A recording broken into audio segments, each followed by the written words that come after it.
கேட்டீங்க ஃப்ரெண்ட்ஸ். அவருக்கு யூனிஃபார்ம் இருக்குது, நான் காட்டுறேன். அதாவது இதுதான் அவரோட யூனிஃபார்ம். இதுதான் அவரோட uniform.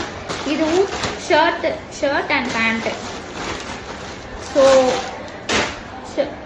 Blue shirt and navy blue pant அவருக்கு.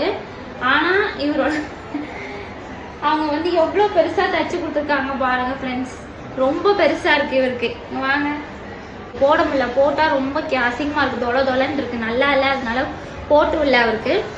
அதனால இப்போ கலர் ட்ரெஸ் தான் போட்டுட்ருக்காரு. பிரித்து இது கொஞ்சம் தைச்சிட்டாங்க அப்படின்னு கேட்கணும், என்ன சொல்கிறாங்கன்னு தெரியல. யூனிஃபார்ம் தேவகுட்டி, இது வேணால் போட்டு காமிக்கிறியா எவ்வளோ பெருசாக இருக்குன்ட்டு? எவ்வளோ பெருசாக இருக்குன்ட்டு. கையே ரொம்ப பெருசாக இருக்குது, இந்த சைடு ரொம்ப தொலைன்னு இருக்குது, உடம்பு ரொம்ப பெருசாக இருக்குது. அதனால ஆல்ட்ரு பண்ணிவிட்டு தம்பிக்கு அழகாக போட்டு விட்டுட்டு ஸ்கூலுக்கு அனுப்புகிறோம். ஓகேவா ஃப்ரெண்ட்ஸ்? பாய்.